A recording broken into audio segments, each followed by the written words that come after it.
Come on. Come on. There we go. It's days like this where I'm so happy heated seats are a thing. It is legit 47 degrees outside in October somehow. I live in the South, so 47 in October, that's cold. Holy crap.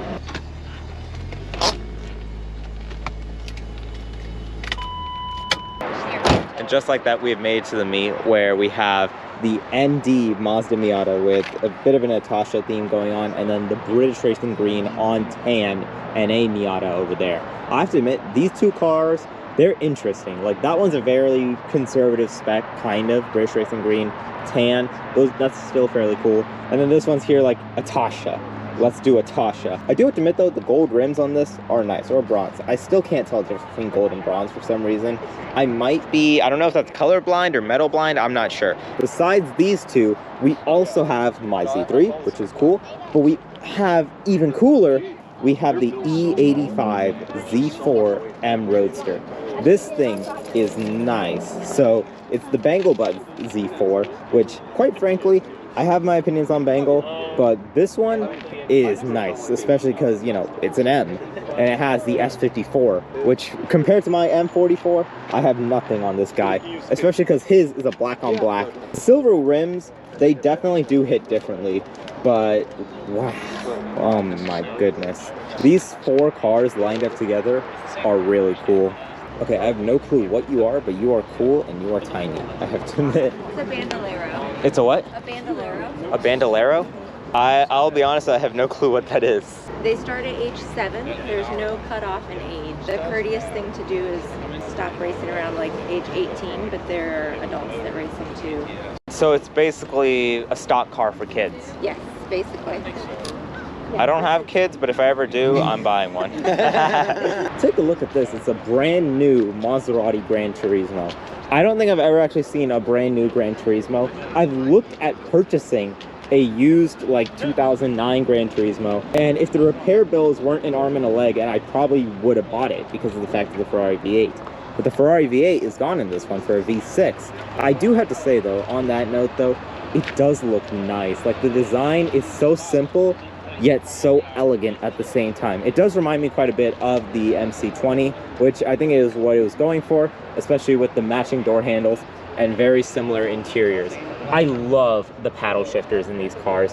They're huge, they're beautiful, and I believe they're based off Alfa Romeo, and even in that aspect, it's still so nice. Like, what?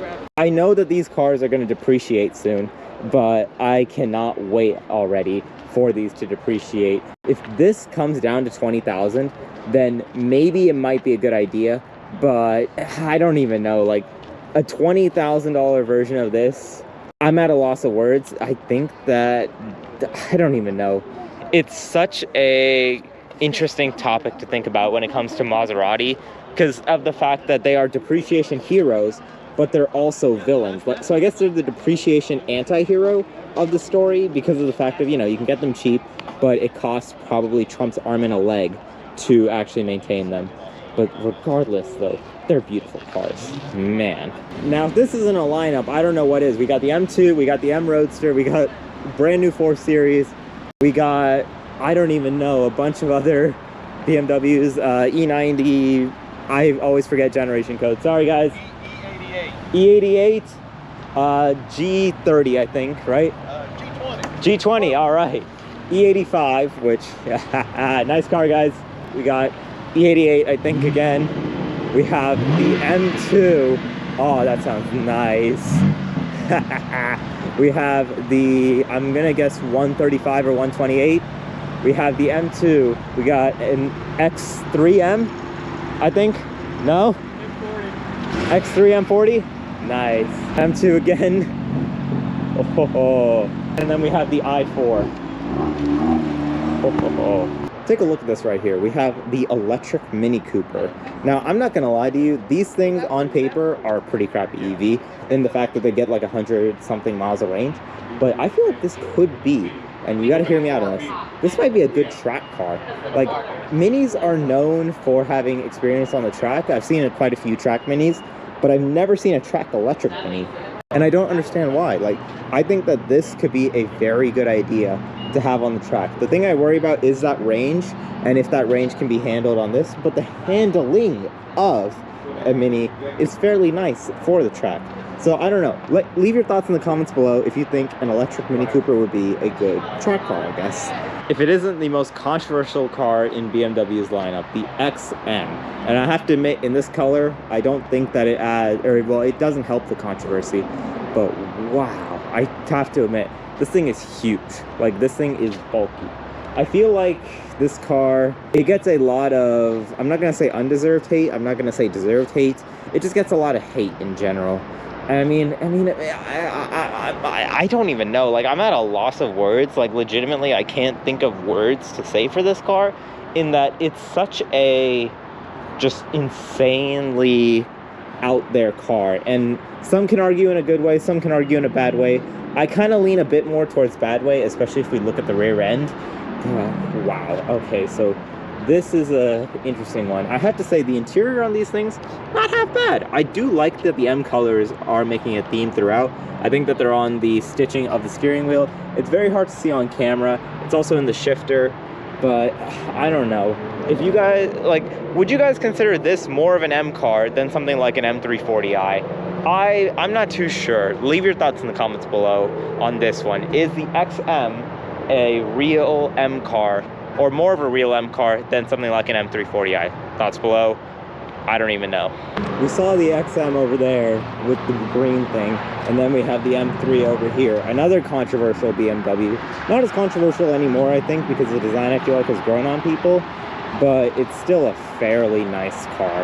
Oh man. Like, I don't know how I feel about kidney grills, or well, I guess lung grills, if you will, on the M4, but in the M3, they look good. I have to admit, I don't know why people are so, I guess, split about the lung grills when they've had lung grills on cars for a long while, such as this. I think this is a 6 Series.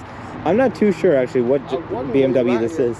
Okay, so I just looked in the back. It's actually a 3.0 CS. But I mean, yeah, the lung grill thing kind of just sticks around. And I mean, I know there was a lot of time in the middle with kidney grills and all that, but I mean, I can now understand that this feels a bit more kind of like a nod to its past, nod to BMW's past. And I still, like, even through all of that, I still don't get it on the M4. But I think this coupe with a lung grille, it just makes sense. I don't know if I'm being weird. I don't know if I sound weird or anything like that. What do you guys think in the comments below? Do you guys just not dig the lung grills at all, even if it's on a past BMW? Or do you guys dig it on certain BMWs? I don't know. Thoughts below, comments, that jazz, yeah. Now, I didn't know this Ferrari existed. It's apparently called a Ferrari 412, and like, I legitimately did not know this car was even a thing. I feel like if you showed it to me online, I would think that you made this for the Sultan of Brunei and his interesting, wacky car collection. But that being said though, this is such a nice color combo as well. It's just like dark gray with a cracked open door on this red, and this red is beautiful, I have to admit. Italian leather works so well, and it's just so nice, especially paired on this dark gray. Oh my god. Pininfarina design, by the way. And I mean, I have to admit, it screams Ferrari of the era. I don't know what year this 412 is, but it has like that certain era of Ferrari where they look very much kind of like a cheese block, admittedly, but I still don't mind them. Like, I think that it's a Ferrari. I can't complain too much, otherwise I might get a cease and desist. But besides that, like, this one's a fairly nice one. Like, the interior, again, I am just in love with this interior. I usually don't fall for interiors, but this one though, holy crap. Okay, so I think now the meet is about ended. So on that note, I guess today's video is in fact over. If you liked it, leave a like. If you didn't, leave a dislike. Let me know how you feel about it in the comments below. And if you like what you're seeing, leave a subscribe. And just like that, I'm out. I gotta get back home and probably get started on, I don't even know, I think comp sci? I'm not too sure. Peace.